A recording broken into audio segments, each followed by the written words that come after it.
বছরে আমাদের যে সাংবিধানিক প্রতিষ্ঠানগুলো রয়েছে এবং গণমুখী যে সেবা খাতগুলো রয়েছে সেগুলোকে ধ্বংস করে ফেলা হয়েছে।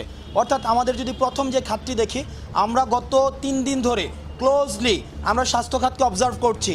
স্বাস্থ্য খাত কোনো গণমুখী খাত নয়, বরং ইন্ডিয়াকে ফ্যাসিলিটেট করার জন্য এবং প্রাইভেট মেডিকেলকে ফ্যাসিলিটেট করার জন্য স্বাস্থ্য খাতকে ইচ্ছাকৃতভাবে ধ্বংস করে দেওয়া হয়েছে।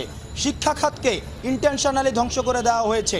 গণপরিবহন খাতকে ইন্টেনশনালি ধ্বংস করে দেওয়া হয়েছে। একজন নাগরিক হিসাবে আমার প্রথমত স্বাস্থ্য খাত, শিক্ষা খাত এবং পরিবহন যেই খাতটি রয়েছে এই খাতটিকে যতদিন না পর্যন্ত গণমুখী করা হচ্ছে ততদিন পর্যন্ত আমি মনে করছি প্রাথমিকভাবে রাষ্ট্র সংস্কারের কাজটি শেষ হয়নি। দ্বিতীয়ত, আমার যে জায়গাটি পলিসির জায়গায় যতদিন না পর্যন্ত স্বাধীন বিচার ব্যবস্থা নিশ্চিত করা যাচ্ছে ততদিন পর্যন্ত আমি মনে করি না বাংলাদেশে যে নির্বাচনের যে পরিবেশটি সেই পরিবেশটি নিশ্চিত হবে।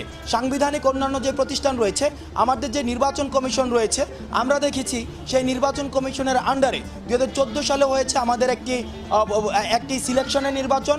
আমাদের 2018 সালে যে নির্বাচনটি হয়েছে সেটি হচ্ছে রাতের ভোট। 2024 সালে যে নির্বাচন হয়েছে সেটি হচ্ছে ডামি ইলেকশন।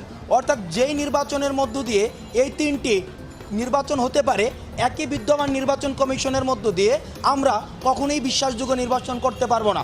সুতরাং এই নির্বাচন কাঠামোর আমরা মনে করি পূর্ণাঙ্গ পরিবর্তন প্রয়োজন এবং মানুষের যখন এই প্রতিষ্ঠানগুলো উপরে আস্থা আসবে তখনই আমরা মনে করি রাষ্ট্র সংস্কারের প্রাথমিক কাজ শেষ হবে এবং একটি নতুন করে নির্বাচন দেওয়ার পরিবেশ তৈরি হবে।